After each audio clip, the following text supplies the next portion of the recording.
Welcome to Vlogz Automotive Podcast, a hybrid call-in talk show where you, the viewer or listener of the Vlogz YouTube channel, can tune in and listen to the latest in automotive news and happenings within the automotive space. I'm Mario Gear. Want to be a part of the show? It's easy. Just call our show voicemail hotline at 805-419-5129 any time of the day of the week before the following Thursday and leave a message. Or now just join us live via the Clubhouse app and come on stage and be a part of the show. This takes place every Thursday at 7 p.m. Eastern, 4 p.m. Pacific. If you're not already doing so, consider hitting that subscribe button, hitting that thumbs up, share this out, and tell your family and friends. So sit back, crack open the cold one, and enjoy the show. Introducing the new Vantage V12, a spectacular final for an iconic bloodline.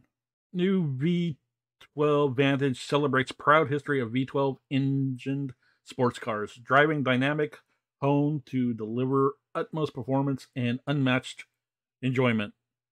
Limited to 333 units globally and a closed order book due to unprecedented demand. The final time a 5.2-liter twin-turbo V12 will be fitted to a Vantage. Outputs of 700 PS, or about equivalent to, do my numbers here, 690 mechanical horsepower, and 753 Newton meters, or 555 foot-pounds of torque, with a top speed of 0 to 60 in 3.4 seconds. Aerodynamic packages generating 204 kilograms of downforce at Vmax. Dramatic wide-body design accommodating 40 millimeter increase in track width. Delivery scheduled to begin in Q2 of 2022 or beginning of April. So let's go on to the show. And yeah, there we go. March 16th, Gaydon, UK. For 15 years, the V12 Vantage has boldly represented Aston Martin's passion for performance, fast and fierce in equal measures. Successive iterations of these great cars have formed an iconic bloodline, one built around the premise of fitting the most compact and driver-focused model with the largest and most potent series production engine. With this unique lineage nearing its end, Aston Martin is proud to introduce the fastest, fiercest, and most dynamic, accomplished of them all, the new V12 Vantage. The productions of the V12 Vantage strictly limited to 333 examples globally. This final edition celebrates the end of an iconic era in fitting style, the ultimate expression of extreme performance and driver-focused thrills. This remarkable machine mixes blistering straight-line speed and scathing handling with spectacular looks and inevitable exclusivity and extremely enticing proposition. So enticing that since the V12 Vantage was confirmed in December last year, Aston Martin have been unprecedented demand for this future icon, with all examples sold ahead of release and an oversubscribed register of interest eager to waiting in the wings. Translation: they got a hot seller here. Too bad they couldn't produce demand. I understand the exclusivity, but who knows? Let's keep on reading. Aston Martin Chief Executive Officer Tobias Moore said the V12 Vantage, every great sports car brand has a hero car. For Aston Martin, in more recent years, that car has been the V12 Vantage.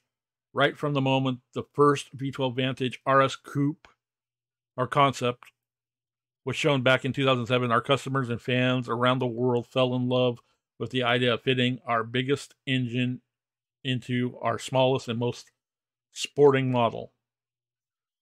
The recipe has been refined over the years with great success, but the essence has remained the same. Now in time to bring this bloodline to a close, fittingly with the most spectacular Vantage yet, the fastest and most powerful and most dynamically capable V12 Vantage ever, a celebration of its forebears and an embodiment of Aston Martin's intensifying focus on driving dynamics. It ensures the V12 Vantage goes out on the highest of highs.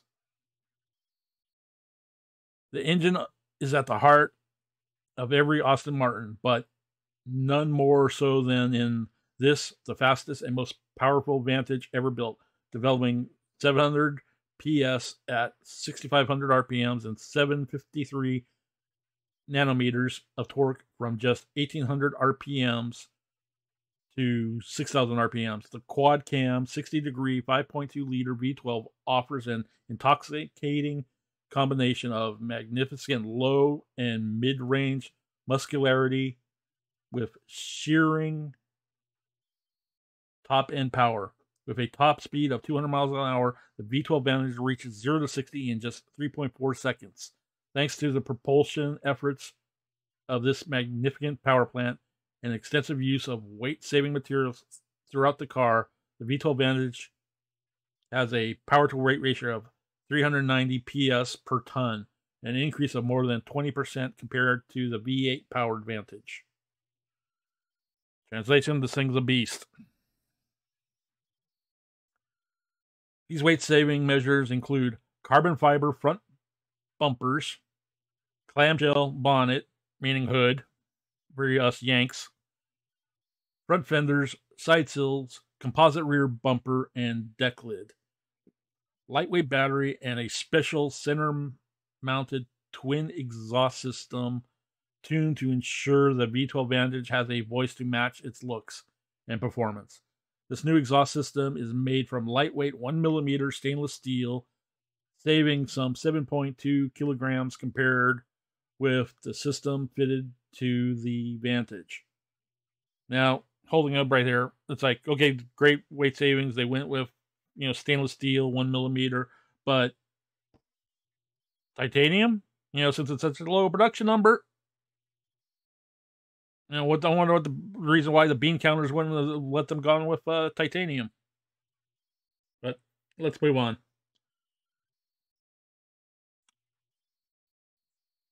The power is fed through a ZF 8-speed automatic transmission and the mechanical limited slip differential, LSD, mounted at the rear of the car. The V12 Vantage receives a unique transmission calibration to ensure shift speeds and drive interactions with learnings taken from the V12 Speedster and Vantage F1 Edition models.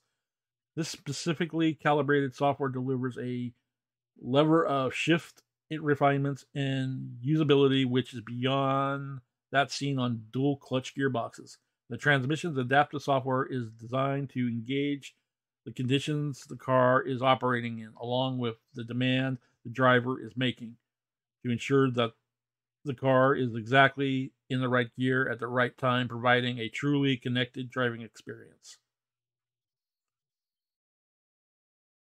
Like it to celebrating forebears, the new V12 is focused on delivering a dynamic driving experience that complements its unremarkable engine performance and character while ensuring the driver truly remains at the center of the driving experience. To achieve this, the car is equipped with a new adaptive dampening suspension system, including new anti-roll bars, bushes, and springs, and dampening assemblies.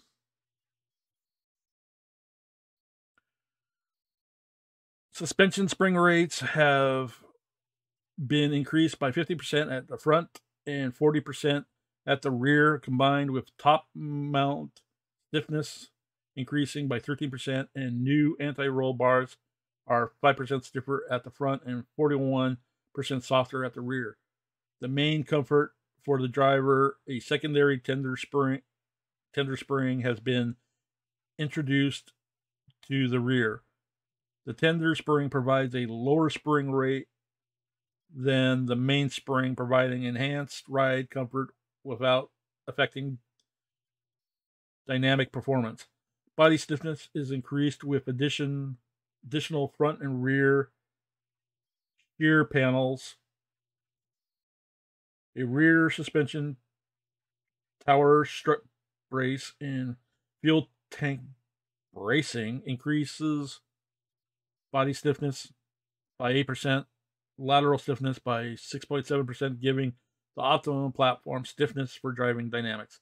These changes are also supported in the new steering calibration, improving steering feel and delivering a sharper response in a turn and enhanced driving experience. For stopping power, that's more than a match for its performance. The V12 Vantage features a carbon ceramic braking system as standard at the front, 410 millimeters by 38 millimeters with 6 piston calibers. For us Yanks, that's about basically 16 millimeter or 16 inches diameter discs up front with 1.5 inch thickness rotors with the 6 piston calibers, and the rears are 360 millimeters by 32 with 4 piston millimeters, and it converts into about 14 inches in the rear with 1.25 inch thickness rotors. So they're doing their job and not skipping out on braking. And so I'll have more, we can have on there. Let's see. Michelin Pilot Sport 4S high performance tires, 275 35 21s in the front and 315 30 21s in the rear are standard fitments on all the rims. So there we go on that. Links to this article will be posted in the show notes, so if you want to check out more, and there we go. Vienna, Austria. Dios Automobiles, established in Vienna, Austria in 2020, aims to stand out in an increasing competitive hypercar sector by offering its fresh and objective vision and innovative concept in terms of luxury, performance, and exclusivity. The Dios Lightning Bolt aligns with the company's focus on 100% electric propulsion technology that will power the ultra-limited high-performance hypercars Dios Automobiles will create with the technical support from Itali Design and Williams Advanced Engineering. With 50 years of experience and expertise in developing pre-series and limited and ultra-limited production vehicles at its Turin, Italy headquarters, Italia Design has been offered Dios Automobiles the strategic and technical support necessary to help get its creative vision ready for the road while playing the role of enabling and integrating emerging and innovative vehicle technologies. Williams Advanced Engineering has provided its groundbreaking innovation and product development capabilities covering advanced battery and electrification technologies. Dios Automobile is part of a group of businesses with more than 30 years of success in industries ranging from publishing to packaging, and is active in today's broader mobility ecosystem, committed to an exploratory approach towards product, business, and collaborative innovation. Look for more information soon about the New York International Auto Show world debut, and follow Dios Automobiles and Italia Design for concept vehicles and debut updates. Links will be below via their Facebook, Instagram, LinkedIn pages, respectively. So stay tuned for that. BMW M Sports teams with 4-strong BMW M4 GT3 contingent at the Sebring 12-hour endurance classic. Munich, Germany, March 16th. The 70th staging of the 12-hour of Sebring's USA this weekend represents the next endurance classic in the IMSA WeatherTech Sports Car Championships. The BMW M Motorsports team compete with a strong contingent of 4 new BMW M4 GT3s. BMW M team leader RLL will field 2 cars in the GTD Pro class, as well as a tuner Motorsports. Paul Miller Racing will also run a BMW M Motorsports new GT3 flagship in the GTD class. The 24-hour number 24 Motul BMW M4 GT3 of BMW M Team RLL will be driven by Philipp Eng, Austria, Marco Wittmann, Germany, and Nick Yelly, GBR, I believe is Great Britain, at Sebring. Sharing the driving duties in the number 25 Motul BMW M4 GT3 will be John Edwards, USA, Connor De Filippi, USA, and Augustus Far plus Brazil. BMW M Team RLL has a successful past in Sebring. Bobby Ray Hall's USA team took victory in the GTLM class in 2011 and 2012, and in 2018 race BMW Team RLL claimed the first pole position and the first podium result for the BMW M8 GTE. For tuner motorsport driver Bill Aberline, USA, the 12-hour Sebring race brings up a very special milestone, the 500 race with BMW for the record IMSA winner. The Californian has been a part of the BMW M Sport family since 1996. During this quarter of a century, Aberline has won many races with every BMW race car he has driven. At Sebring, he races alongside Robbie Foley and Michael Dynan, both USA, in the 96 Tuner Motorsport BMW M4 GT3.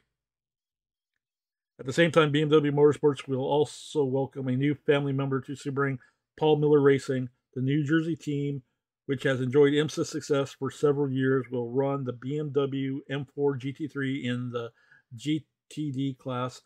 Alternating at the wheel of the number 1 car are Madison Snow, Brian Seller, both USA, and Eric Johansson, Sweden. The 70th staging of the 12-hour of Sebring gets underway at 10:10 local time, 15:10 Central Eastern Time on Saturday, the 19th of March. As early as Thursday, the BMW M Sport team will field the BMW M4 GT4 in a 2-hour race in the IMSA Mission Pilot Challenge. Tuner Motorsports completes with 2 cars driven by Aberline and Dylan McGovern in the number 95 car, Foley and Vincent Berletta in the number 96 BMW M4 GT4. Stefan Cameron Racing will run the number 43 BMW M4 GT4 with Sean Quinlan and Gregory Leifouche, both USA, at the wheel. Quotes ahead of the Sebring 12 hours. Andre Roos, head of BMW M Motorsports, The 12-hour Sebring is the second highest in the IMSA season and the next test for the new BMW M4 GT3. We have precisely analyzed and now understand the problems we had at Daytona. We expect a significant step forward in terms of reliability and performance. The BMW M4 GT3 has a great potential, and we are working hard to exploit that potential better from race to race. For me personally, it is the first race I'm attending as head of BMW M Sport. I'm really looking forward to working with the engineers, teams, and drivers. I'm particularly pleased that we have three teams on the grid with the BMW M4 GT3 and the BMW M Team RLL, Tuner Motorsports, and Paul Miller Racing. Bobby Rahal, team principal at BMW M Team RLL. Over the years, we have seen good success at Sebring. We have had 2 GTLM victories, and last year we had a heartbreak of being taken out of the probable victory just before the checkered flag waving. Sebring is such an historic race. There is not that many races older. I'm always excited to go to Sebring because of that history. Nick Yelly, BMW M Team RL number 24 Motul, BMW M4 GT3. I'm very excited to be back in the U.S. with BMW M Team RL for the second race of the season. I was fortunate enough to do Sebring in 2020 with Turner Motorsports, so I have done the race before in the GTD class and have a bit of experience. It looks like we have made some good progress with our BMW M4 GT3 with the testing in Europe, and I'm looking forward to getting the new baby on track and at the sharp end of the field. I'm sharing the car with Marco and Philippe again, 2 great race drivers, and we will give our very best to get the strong result. Felipe, M Team RRL number 25 Motul driver. I'm very excited to get back into the Sebring in our new M4 GT3. Will be the first laps for many of us on that track with the new machine, but I know we have all been preparing for this situation. We are in a much better position than at the start of the season, and I'm looking forward to getting back on track. Aberdeen, Tuner Motorsports number 96 GT3 car. When I look back at 500 races with BMW, I'm humbled and proud. When I look to what the next season may bring, I say bring on race number 600. It feels opportunity appropriate that my 500 for BMW comes at Sebring, as the 12-hour is a special race for me. In 1985, I was the truck driver and crew for my father's win there. 10 years later, I scored my first win at the 12 hours. So there we have it. Enjoy and stay tuned. First story today from Toyota. Investment to provide facility with new technology and an increased role supporting Tacoma production. Long Beach, California. For 50 years, TABC has led the way for Toyota's manufacturing operations in North America. Today, Toyota Motor North America announced a $27 million investment in the operation to support an increase in its production capacities. Quote, Toyota's roots in California run deep, said Chris Reynolds, Executive Vice President, Corporate Relations, TMNA. Quote, this investment demonstrates our continued commitment to doing business in the Golden State, investing in our operations across the United States and building where we sell, end quote. The investment will equip TABC with the first coil-fed laser blanking line for TMNA, expand blanking capabilities to include steel and aluminum on the same line, and increase capacity to cut 5.6 million blanks annually. In addition, these additional capacities will enable TABC to better support Tacoma production at TMNA facilities in Baja, California, and Mexico. Today's investment reflects our team's pledge to produce high-quality products for Toyota vehicle assemblies in North America, said TABC President Jim Zimmer. We look forward to continuing our critical role in Toyota's continued growth. In addition to the new technology and expanded capabilities, the investment will also support the transition of 25 TABC variable employees to permanent positions with Toyota. Founded in 1972, TABC is Toyota's oldest plant in North America. It supports the stamping and welding of parts for Toyota past model service plants for multiple North American produced Toyota vehicles. Currently, the facility employs more than 315 people. With this announcement, represents a $485 million investment. Stay tuned for part 2 of second story coming up from Toyota. Introducing the 2022 Toyota Ventures Call for Innovation. 22 Call aims to find and fund promising early-stage startups from around the world that are developing innovative solutions for smarter, flexible, connected factories. Los Altos, California, Toyota Ventures launched its third global call for innovation to search for early-stage companies that can help make factories of the future a reality sooner. In partnership with Toyota Manufacturing Project Innovation Center and Toyota Research Institute, the 2022 call focuses on finding scalable solutions to modernize manufacturing and advances sustainable production. Through May 31st, 2022, qualified entrepreneurs are invited to apply to the call for an opportunity to receive between $500,000 to $2 million in venture capital funding from Toyota Ventures.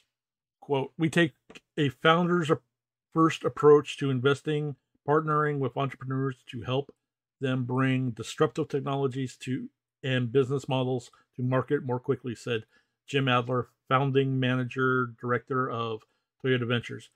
With the 2022 call for innovation, we are looking to support talented startup teams that are developing smarter, more sustainable factories of the future. There are a host of challenges factories are facing. The supply chain and manufacturing industries, it's a critical time, and we see this as a perfect opportunity for startup teams with bold ideas and solutions to accelerate the Industry 4.0 transformation. Quote, "MPIC is thrilled to partner with Toyota Ventures team in this search to identify startups that are revolutionizing the manufacturing facilities," said Daniel Zachary, Group Manager of Toyota Manufacturing Project Innovation Center. "As we reimagine how we build cars, increasing customization and rapid transformation to build electrified vehicles, we see startup innovation as a key ingredient," end quote. With more than $500 million in assets under management and over 50 portfolio companies, Toyota Venture invests in startups worldwide through its flagship funds, the Toyota Ventures Frontier Fund and the Toyota Ventures Climate Fund.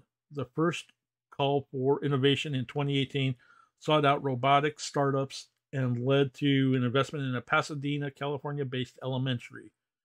In 2020, its call for innovation focused on smart and connected cities. Toyota Ventures made an investment in Montreal, Canada-based YPC Technologies. Now, Toyota Ventures invites startups developing solutions focused on Industry 4.0 and sustainable manufacturing that meets the following criteria to apply to the 2022 call for innovation. 1, raise less than $10 million in funding. 2, can demonstrate a working prototype. And 3, have a viable business model that can deliver real value to customers.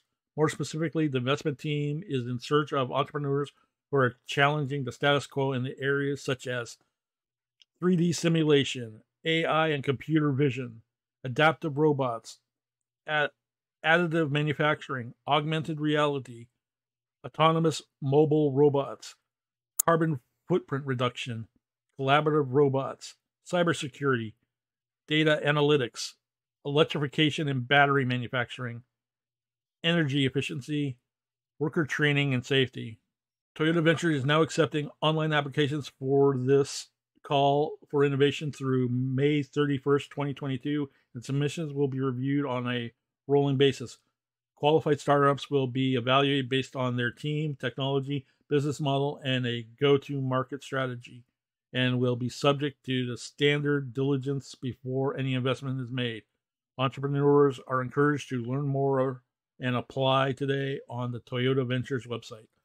Links to this article will be in the show notes, so you guys can check it out if you're one of these startups that entrepreneurs that thinks that you have something you can add to the table and going on to the future of manufacturing 4.0. Lamborghini Polo Storico at Rétromobile Paris 22, a year dedicated to the history of the V12 engine, gets underway with a display of two iconic legends, the Countach LP500 and the Mira SV. St. Augusta Bolognese in Paris, March 16th. From 15th to the 20th of March, Lamborghini Polo Storico will be at the Rétromobile Classic Car Show in Paris. The St. Augustine Bolognese company participation in the event is officially kicking off a year of tributes to its legendary 12-cylinder engine's history before the hybridization process begins in 2023 with the launch of the first hybrid production model. Displayed on its stand will be a reconstruction of the first Countach LP500 prototype from 1971 and the body of the Mira P400 SV that is being restored by Polo Storico's team in St. Augusta Bolognese. Among those present at the preview evening was Stephen Winkelman, chairman and CEO of Automobilia Lamborghini. Quote, "The V12 engine is the heart of the icons from the brand's history, from the Mura and the Countach to the Aventador Ultime, which this year brings down the curtain on the unforgettable story of our internal combustion engine," says Winkelman. Enthusiasts of automotive culture will be able to join us at Rétromobile, where we are paying tribute to our cherished heritage and the vast engineering expertise of our past, present technicians. From next year, Lamborghini will step into the electrified future. The heir to the Aventador will be presented with a hybrid technology in the first phase of our, I'm not going to even pronounce that, plan, which maps out the path for 2030.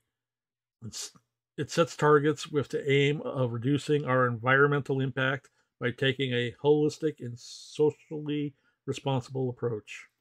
The Countach LP500 on display in the original Gallo Fly Special shade of yellow. It is a reconstruction of the legendary car that was presented in March 1971 at Geneva Motor Show and destroyed in a crash test carried out for type approval purposes in March of 1974. The reconstruction work was carried out by Lamborghini's Polo Storico for a collector, talking approximately 25,000 hours. A crucial contribution was made by Lamborghini's Centro Stali, which oversaw the outlining of the bodywork and ensuring that everything matched the original style. The mechanical components are all either restored components from the era or reconstructions from parts that are no longer available or were made specifically for the car. The bodywork and chassis were entirely rebuilt by expert panel beaters who shaped and beat them by hand.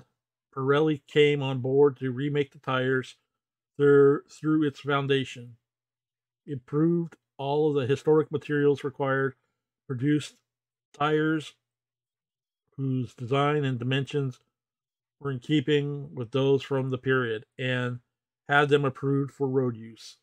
Also on display on the stand is a body of a Mira P400 SV owned by a collector who has asked Lamborghini Polo Storico to restore it for conversation purposes.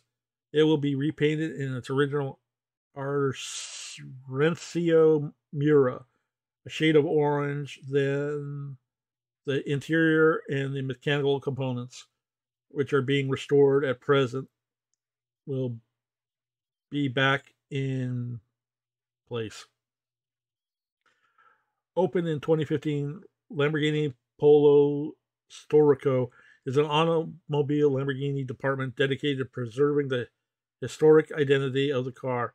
Its main tasks are certifying and restoring all Lamborghini cars produced up to 2001. To this end, Polo Storico oversees the preservation and acquisition of new sources for the company's archives, thus making it possible to bring out the best of all classic Lamborghinis. There you go. Lotus Emira First Edition, featuring the world's most powerful four-cylinder engine. Price and high spec of desirable new version of the Emira announced. Lightweight and powerful with numerous elements unique to Lotus. 8-speed dual clutch transmission DTC joins the Emira V6 manual and auto. Available to order from April 8th. Lotus has confirmed full details on the price and specs of the eagerly anticipated Emira First Edition, fully loaded with a host of desirable technologies, infotainment, and comfort features, plus unique badging. The configurator for the 4-cylinder 2-seater is now live at lotuscars.com. The Emira is the last petrol-powered car from Lotus before a thrilling new all-electric era begins on the 29th of March when the Type 132 makes its world debut. Critically acclaimed by the media, customers' orders for the Emira V6 First Edition have far exceeded expectation and continue to flood in from all over the world. Last week, there was a 50% increase in website traffic and 175% increase in Emira inquiries following overwhelmingly positive global coverage of prototype first drives. The new 4-cylinder Emira is powered by a bespoke version of AMG's M139 direct injection engine. It is manufactured specifically for the Lotus Emira and includes hardware changes to aid mid-mounted integration and new software to give it a true Lotus character. It is the world's most powerful 4-cylinder engine, homologated for road use, up to 208 bhp per liter, widely regarded as the world's best i4 unit, and has an inviolable reputation for reliability. Using cutting-edge technology, it delivers outstanding performance for comparatively low emissions. The twin-scroll turbocharger with a roller bearing is optimized for fast spool up and minimal lag. The exhaust system is designed by Lotus and is unique to the Emira. Key to the appeal is the standard fit 8-speed dual clutch transmission with paddle shift, a first for Lotus. Gavin Kershaw, director vehicle attributes, Lotus said, "It's a bespoke rear-wheel drive variant of the transmission developed by Lotus in collaboration with AMG. On top of that, the gear shift strategy has been defined by the Ethel team as part of the car's performance attributes. It is unique to the Emira and optimized for the best blend of outstanding driving engagement and performance, fuel consumption, and emissions." Delivering 360 bhp, the car features a unique engine bay cover and C-pillar badging. As with the Emira V6 First Edition, the i4 version offers a high level of standard equipment and is available with a variety of no-cost optional finishes and materials to enable customers to tailor the car to their own style. A number of additional cost options added to the extra touch of personalization. The car rides on 20-inch ultra-lightweight V-spoke forged alloy wheels.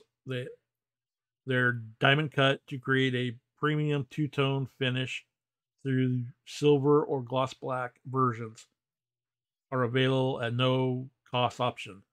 Two-piece brake discs with branded calipers in either red, black, yellow, or silver are part of the first edition specs, plus a tire pressure monitoring system. The car comes in one of 6 vibrant paint colors: Cyanic Blue, Magma Red, Ethel Yellow, Dark Verdant, Shadow Gray, and Nimbus Gray. Exterior details include LED lights all around, a titanium exhaust finishers, heated power fold door mirrors, and rear parking sensors. The lower black pack is fitted as a standard, which means the front bumper, air blades, front splitter, side sills, and rear diffuser are all finished in gloss black. There are 7 interior color choices, all available at no extra cost. They are red, black, gray, and tan Napa leather, as well as black Alcantara with red, yellow, or gray stitching. Satin chrome trim finishes, white interior mode lighting, and Lotus branded sill kick plates complete the premium look. The heated seats feature 12-way adjustable and 2 memory preset linked to the door mirrors, driver seat only. Climate control, cruise control, keyless start, voice control, and selectable drive modes are all included. Apple CarPlay and Android Auto are part of the specs, supported by Bluetooth and UPS 12V sockets. Integrated satellite navigation is available in select markets. The 10-channel 300-watt premium audio system has been developed in partnership with respected British brand KEF and includes DAB digital radio. All functions are accessed through a 10.25-inch centrally mounted touchscreen with driver feedback through a 12.3-inch TFT instrument cluster ahead of the multifunction steering wheel.